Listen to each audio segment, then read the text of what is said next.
from the book of 2 Samuel, chapter 19. Would you say that with me? 2 Samuel, chapter 19. Amen. And I'm going to start reading at verse 15, and I'll read up to around verse 30. I want you to stand when I read verse 30. And I'm going to ask you to follow along in your King James Version or whatever version of the Bible that you have. But I'm going to read it from the New Living Translation. I'm going to read it from the New Living Translation. I want you to follow along in your Bible in the King James Version. No, this is a little different, but we believe that the New Living Translation will make it a little clearer. Amen? Amen. Amen. Praise the Lord.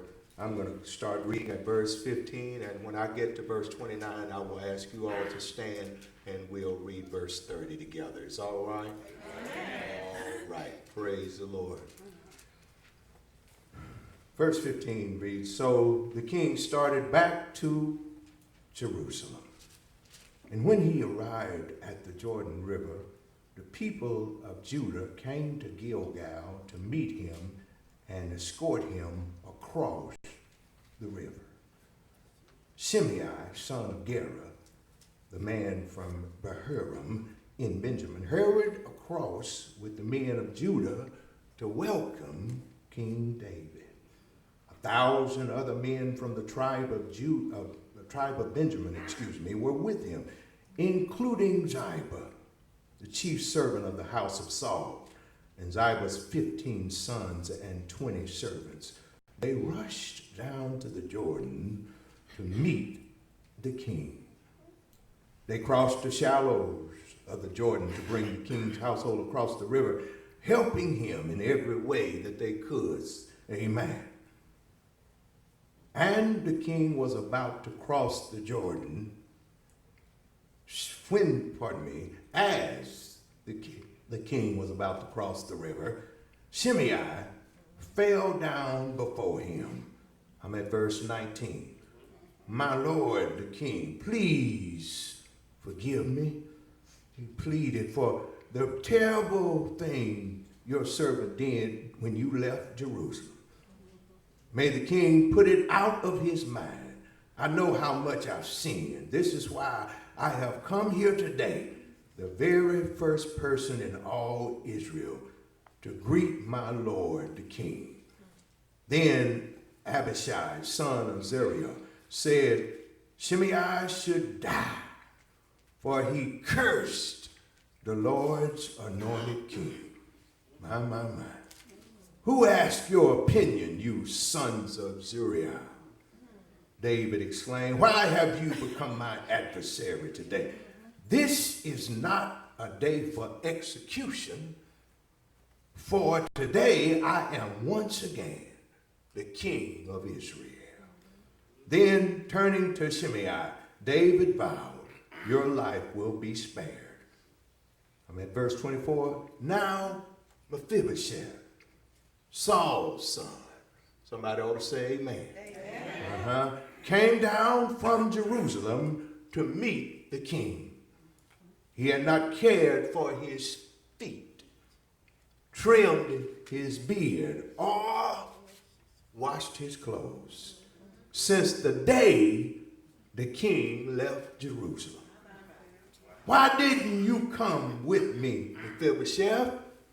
The king asked him. Mephibosheth replied, "My lord, the king, my servant Ziba deceived me. I told him, saddle my donkey so I can go with the king.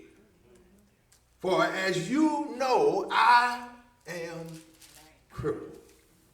Ziba has slandered me by saying that I refuse to come, but I know that the Lord, the King, is like an angel of God. Yes. So do what you think is best. My. All my relatives and I could expect only death from you, my Lord, but instead you have honored me by allowing me to eat at your own table. What more can I ask? I'm reading verse 29, and then we'll read verse 30 together.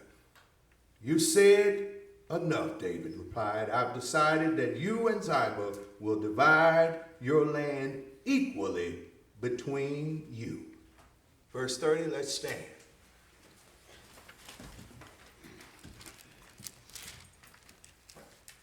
Let's read it together. 1, 2, 3. And Mephibosheth said unto the king, Yea, let him take it all, for as much as my lord the king is come again in peace unto his own house. Amen. You may be seated in the presence of the Lord. Amen. I want to tag this text for a few moments that we will be sharing with you this morning from the last sermon that we preached on fourth Sunday. It's all good. It's all good. This is part 2. It's all good. You know, we're so glad to have you all here this morning. I heard the story, deacons, about a man that was sitting on the front row and he went to sleep. And the preacher said, wake that man up, he's sleeping over there.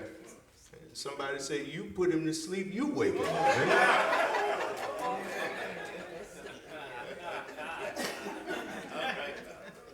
Amen. So if you've already gone to sleep, it ain't because I put you to sleep. You was already sleeping. Amen. Amen. But we're going to try to make sure that we don't put you to sleep. Amen. It's all good. It's all good. Listen, I've been working to try to get us to be more engaged in our Sunday school lessons. So just walk with me through this little Sunday school lesson this morning. I told you last time that the Sunday school lesson was about contentment. And I told you that in order to be contented, there's some things you're going to have to do. Amen. And on this Sunday, the Sunday school lesson was about relationships. Now, what they said in the Sunday school lesson was the title of Uncomplicated Relationship. But I want to pose the question to the authors of the Sunday school lesson. What were they talking about when they said uncomplicated relationship? Because I don't mean no harm and I don't mean to cause no problem. But if you live in this life, relationships can be complicated. Oh, I got some help back here this morning. Is there anybody in here who will testify that relationships get complicated? I mean, it doesn't matter whether it's your friendship, your kinship, or your fellowship. Relationships can be complicated. And that's why we need to look at these relationships, because the Sunday school lesson author said that in order to keep your relationships uncomplicated, here's what you got to do. You got to put God first. Somebody say amen. Then you got to put people second. And then you got to put yourself third. I say that again because I don't think everybody, you got to put God first. Oh, I mean, God is first in our life. And we need to keep God first. Because if you keep God first, everything else will work out fine. But then he said you ought to put others second. That means that you got to esteem others over yourself. That means that you have to be concerned about others before you look out for yourself. And then you put yourself third. Now, what that means is, watch me, Jerusalem, you've got to work first on your vertical relationship. What's your vertical relationship? Preacher, I'm glad you asked. Your vertical relationship is your relationship with God. And you got to work on that relationship. Because, see, God sits high and he looks low. Oh, they ain't helping me, Lord. What I mean is God see everything that we do. And God still loves us in spite of what we do. Even the thing that we do in secret, God already knows about it. Do you know that David said that he knows my thoughts from afar off?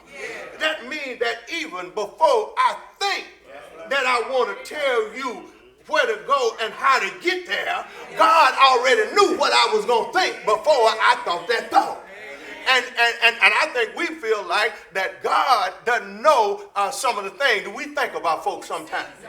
I wish I could have those little things that they put on, you know, the little bubbles that tell what folk is thinking. So I could stand up here and just look out there and see what y'all are thinking all the time. Somebody thinking about, did I leave that pot on at the house? Oh, did I have the fire turned down real low? I hope my car starts when I get out there. Boy, I tell you, if that person show up next week at work, I'm going to tell them, I'm going to give them a piece of my mind. I hope that my family members don't start acting a fool like they did before. Boy, I sure hope my football team win today. Y'all might as well go on and pray with me this morning. That a lot of stuff is going through our mind, and we supposed to be keeping God first. But not only do you need to keep God first, to keep your vertical relationship together, God said that if you're going to have a vertical relationship, you're first going to have to get your horizontal relationship together. Oh, Lord have mercy. That means that you've got to work on your relationship with your brothers and sisters before you can come and try to work on your relationship with God. My Bible tells me, how can you say that you love God when you can't get along with your brothers and sisters? I believe that it's hard sometimes to get along with people because, listen, relationships are complicated. I believe that somebody ought to testify this morning and say that, preacher, I know what you're talking about, because relationships can get so complicated that you can find yourself, you can't stand other folk, and sometimes you can't even stand yourself. Oh, you know, it's some things about me that I don't like about me. I guess I'm the only one, Lord, that, you know, make the same mistakes all over and over and over again. I guess I'm the only one, Lord, that's been trying to break that bad habit for years and years and years, and I thought I had it broke, but I fell back into it. I guess I'm the only one, Lord, that been working on trying to look better and act better and talk better and walk better and live better, and I still ain't got it figured out yet. And that's why relationships are so complicated. And the Bible was filled with complicated relationships. Y'all ain't helping me this morning. I'm going to have to bowl down your alley. I tell you what, family relationships are complicated. Oh, yes, they are. Because there can be some relationships, husband and wife relationships is complicated. Oh, they didn't say that. I said husband and wife relationships are complicated. Amen. You don't believe me? Ask Sarah and Abraham was that relationship complicated. Because see, they wanted to have a baby, and Sarah was too old to have a baby. Y'all need to read the Bible sometime. So Sarah cooked worked up a scheme. She said, well, I've got this young girl, and I think she can do what needs to be done with old Abraham. And see, what I want you to do, Hagar, is come in here, and y'all ain't never heard of that surrogate baby. And Sarah said, I want you to have the baby, for her name ain't Kim Kardashian. Her name is Sister Sarah. She said, I want you to have the baby for me so that when Abraham can get what God promised us. And you know that everything was rocking along real steady until that girl had that baby. And you know when Sarah had her baby, it was a mess in Abraham's house. So relationships can get complicated. Well, Lord, I don't think they understand. Don't you know that between fathers and son, relationship can get complicated? You don't have to do nothing but read over there in Luke chapter 16 about the prodigal son. He had a complicated relationship with his father. I think the main thing was the relationship not only with his father, but I tell you also with his brother. I ought to get some amen right there. Because you can not only have a hard time getting along with your mama and your daddy, but you can also have a tough time getting along with their children too. I wish I had a praying church in here. Is there anybody in here this morning that not only do you have problems getting along with your family, but you have problems getting along with your brothers and sisters? And that's what that boy, they gave me a little pity pat there. Maybe I need to stay there. Because see, you know, sometimes the folk that look like you is the hardest people to get along with.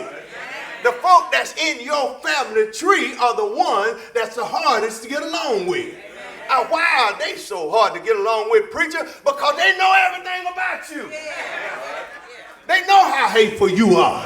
When you wake up in the morning hangry, they know how you don't want to do right. When everybody else can do like they supposed, they know how you are. They know how stingy you are. They know how selfish you are. They know how mean and hateful you can be sometimes. They know about you. So they say, look, I don't care what nobody say. I know them because I know them from way back. And it's hard for us to get along with them. Well, I see that's where David was going to teach us this morning how to deal with these complicated relationships. I got a few little things here I want to tell you about these complicated. See, in 2 Samuel chapter 19, I first got to take you back to chapter 18 because I told you that fathers and sons can have some complicated relationships. Are y'all following me? Because David and his son Absalom had a complicated relationship. Because see, Absalom grew up in David's shadow. And when Absalom got grown, he started smelling himself. Y'all gonna help me this morning. Because see, his daddy was the king over Israel. And Absalom wanted to be as popular as his daddy David. So what Absalom did was he decided, I'm going to go and tell all the folk in the kingdom, when you have a problem, or when you have a disagreement, don't go tell the king, come and tell me. Because see, I'll listen to what you got to say. And Absalom stole the hearts of the people. And he decided he was going to revolt against his daddy. Don't you know that sometimes the folk that's living in the house with you, you putting a roof over their head, putting clothes on their back, putting shoes on their feet, they'll get the nerve to try to turn their back on you. Or do I have a witness in the house? Sometimes the folk that you are taking care of will have the unmitigated gall to try to undermine you. You done clothed them, you done bathed them, you done paid stuff for them, and then they will turn their back on you. That's what Absalom did to his father, David. But this thing got even more complicated because he went to war. And he ran David out of town, off of his throne. And so when we get to chapter 19, the war has already taken place. David has defeated Absalom. And when he defeated Absalom, he decided he was going to go back to being the king in Jerusalem. Now, before David got back to Jerusalem, you see it right there in chapter 19, there are some things that happened because Absalom got killed. Yes, he did. So David was going through some misery. Now, whenever I don't care how ugly your children act, whenever something bad happened to them, it really hurts you. I wish I could preach this, but like I feel it, but I'm just going to teach it, because those of us who have children, you know that you don't want nothing bad to happen to your children. I don't care how bad they act. Glory. They're your children. Amen. And no matter how low they go, you want somebody to treat your children right. So Absalom is dead, and David is headed back to Jerusalem. But he's grieving because his son has just died. And so David is there grieving in his palace, and one of his generals comes to him and he said, King, why are you acting like this? But he said, well, why are you acting like we didn't just win the battle? You're acting like we haven't protected you and saved your life. Y'all praying with me this morning. You're acting like, David, that you don't care about us. In other words, I like what he said there. He said, you act like you you hate the people that love you, and you love the people that hate you. Oh, y'all didn't get it. When I read that, it blew my mind. Because sometimes the devil will deceive us and distort reality and make it look like we hate the people that love us and love the people that hate us. The devil can make it look like, help me somebody, that your parents' children are treating somebody else better than they treating you. Husband and wife, sometimes it can look like that your spouse is treating their friend on the telephone nicer than they treat y'all. Ain't gonna help me this morning. Sometimes the devil can twist and turn things and make them look one way when it's really another way. And you know, they said don't judge a book by its cover. And so that boy told David, he said, look, if you don't get up from there, that's the way they talk to you when you grieve. They say you done cried long enough. And if you don't get up from there and go out and congratulate your army, they're going to leave you and you ain't going to have nobody. And so David, he heard wise counsel. David wiped his tears up and he straightened himself up and he went out to meet with the people. Now, when he got out there, it gets good now. The first person, glory to God, that showed up to meet David when he was getting ready to be reincarnated as king was this fella named Shimei. I didn't say it right. Shimei. Y'all like the way y'all said it. Shimei. You're going to remember Shimei because, see, when David left Jerusalem and he was on the run from Absalom, he passed by Shimei's house. And Shimei gave David a real good country cussing out. Talked about him, his mama, and his grandma, and told him that's the reason why you're in the shape that you're in, because God don't like ugly, and he ain't crazy about pretty, but you're getting what you deserve. And he talked about and called David everything but a child of God. Yeah. And when David come back to Jerusalem, they getting ready to make David king. The first person, y'all ain't praying with me. The first person that showed up is Shimei. And I don't know about you, but whenever I go someplace, it seems like the first person I see is the person I can't stand.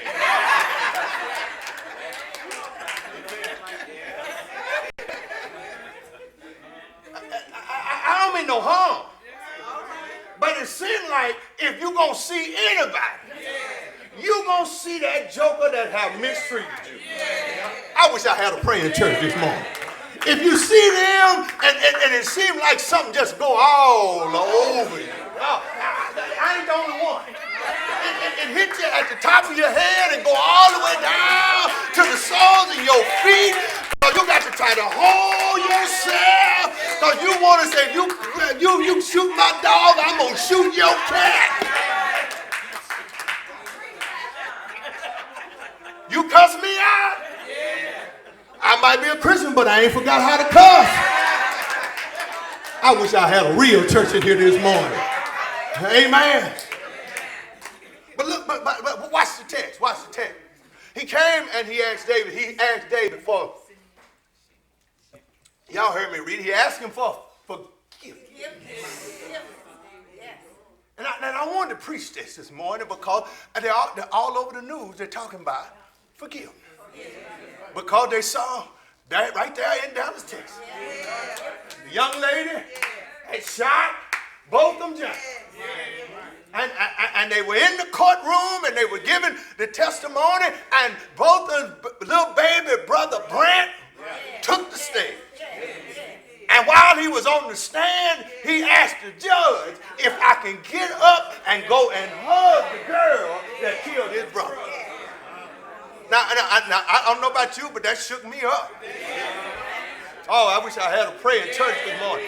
I mean, that really shook me up. Why did it shake you up, preacher? Because I knew what was going on in Dallas, everybody could see. But everybody couldn't see what was going on in heaven. Help me today. Because I know when the angels throw a party in heaven, when one sinner repent, the Bible said that the angels throw a party. And there was a party in heaven when that boy reached up and grabbed that girl and hugged her, because Jesus said, love your enemy. I'm getting too, I need to be dignified. I know y'all want y'all pastor act dignified. But look here, sometime in this life, you just going to have to dig deep. Somebody say dig deep. You're going to have to dig deep to forgive the folk that's mistreated you. You're going to have to dig deep to treat folk right that's treated you wrong. You're going to have to dig deep to be good to folk that's been bad to you. Now, if you're going to be a real Christian, I ain't taking it back. If you're going to be a real Christian, I say if you're going to be a real Christian, I ain't talking about these fake shakes. If you're going to be a real Christian, you're going to have to dig deep. You have to dig deep. So then look there in the text. David, he showed mercy on Shimei, but then somebody else shows up. Because when David got there, the Bible said that Mephibosheth shows up. Yes. Now, Ryan, you probably remember Mephibosheth, y'all remember him, because he was the little man that was crippled from the time that he was 5 years old. Because they were having a war and his nurse dropped him. And he fell and he was crippled from that day forward. And y'all can go to sleep on me if you want to, but somebody might drop you while you sleep. Because all of us have been dropped at some point in our life. Somebody that you were dependent on dropped you. Some man that you were in love with dropped you. Some woman that you were in love with dropped you. Some adult that you were dependent on dropped you. Some job that you were going on, no, help me today, they drop you. Somebody in your life, you have been dropped, and sometimes when you get dropped, you end up crippled. What do you mean, Pastor? I mean that they go with you for the rest of your life. I see crippled folk all the time. They're not crippled physically, but they are crippled emotionally because they got dropped 20, y'all know. And all you got to do is ask them. They'll tell you when they got dropped.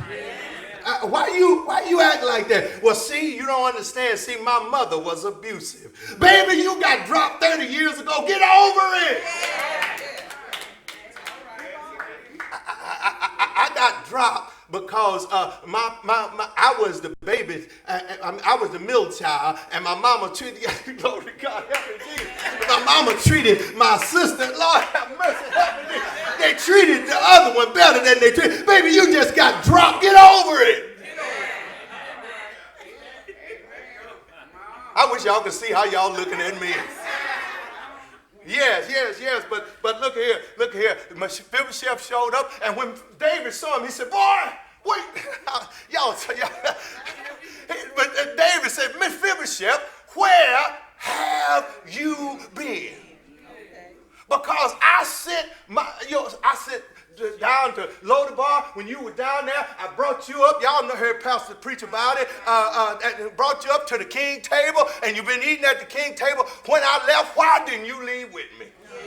Mephibosheth said, "Well, King, Ziba, my servant, I told him, I said, look here, I want you to go sell me a donkey so I can leave with the king." And you know what Ziba did? Ziba saw an opportunity. He said, "I ain't caring about this crippled joker. I'm going to take care of me, myself, and I." So you know what Ziba did? He took some raisins and some cakes and some wine, and he put them on that donkey, and he took them out there to David in the battlefield. And David said, "Well, where's Mephibosheth?" He stayed in Jerusalem. He ain't studying you. Because Mephibosheth think that if Absalom become king, he going to get all of his daddy's stuff back. So I'm the only one that showed up to help you. So Ziba made David feel like, y'all going to see it in a minute here. Ziba made David feel like I'm your friend and Mephibosheth is your enemy. And let me tell you something, young people, sometimes folk will run an okie doke on you and they'll make you feel like that somebody is your friend when they really ain't your friend. And they'll talk about your enemy, the person who really is concerned about you. They'll make you think that's your enemy. Y'all ain't helping me. Have anybody lived long enough to know that folk will tell you a bold face?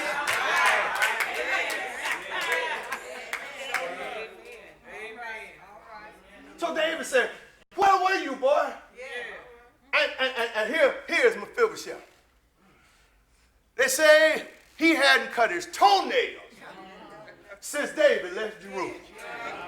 Y'all say, my.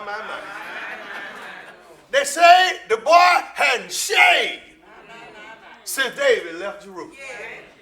Oh, they ain't feeling me, Lord. They say he hadn't took a bath since David left Jerusalem. And so Mephibosheth, he explained to David how Ziba had deceived him. And David said, "Well, here's what I'm going to do. Hey, this and I'm through." He said, "I'm going to divide the land up. And I'm going to give half to Ziba. And I'm going to give half to Mephibosheth. And watch what Mephibosheth did." Mephibosheth said, "No, don't worry about it, Lord. Just let him have it all. Just give it all to him. Because long as my king has come back to me, everything's going to be all right." And I remember that song, Sister Young, that girl said, "Take me to the king." I ain't got much to bring, but here's what my offering. And then I want to say to somebody, you don't have much to give the king, but if you can just get the king, everything will be all right. Well, I want to tell you, in order to live a life with relationships that are uncomplicated, you're going to have to let go, and you're going to have to let God. That's all it is to it. You're going to have to let go of blame. Because you can't blame everybody for what happened in your life. I know you got dropped long time ago. But you can't keep blaming the folk that dropped you. What you got to do is you got to trust in the Lord with all your heart. Lean not into your own understanding. You have to realize I can do all things through Christ who strengthens me. You have to pull yourself together and straighten your back and say, no weapon formed against me shall be able to prosper. Not only do you have to let go of the blame, you got to let go of the baggage. Oh, glory to his name.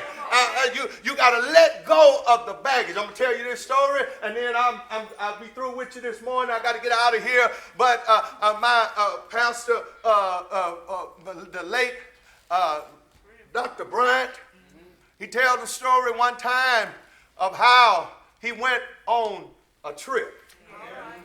And when he got on the airplane, he boarded the plane, headed for his destination. I wish I could holler this morning, but he said that when he got to his destination, he went to the baggage claim, and he sat and he waited, and he waited, and he waited. Never could find his bag. And what Dr. Brian said is that many times in our life, we're sitting at the baggage claim, waiting on the baggage of our lives to just keep going round and round. Help me somebody. And round and around. And you say, if I don't catch it this time, I'll catch it on another round. Because I know my baggage is on there. The hurt that you feel, you know it's on the baggage claim. The misery that you went through, you know it's on there. And all you got to do is just wait on it. But Dr. Brian said, I decided, look, I wasn't going to let my baggage keep me from enjoying my trip. So I left the airport and went on to where I was going. And I said, if I have to buy me some underwear at Walmart, help me today, and I have to buy me some clothes, I'll go on and buy me something, but I'm going to go on and enjoy myself. And that's what I want to tell somebody today. You're going to have to let go of your baggage, child of God. You're going to have to let it go. I know it's easy to get complicated relationships. It's easy to get bogged down in the baggage of how people have treated you. But let me tell you something. Jesus paid it all. All to him I owe. Sin had left a crimson stain, but he washed me white as snow. If you let go and let God, he will uncomplicate your relationships in your life. And you'll be able to do like Brant John. You'll be able to forgive your enemies.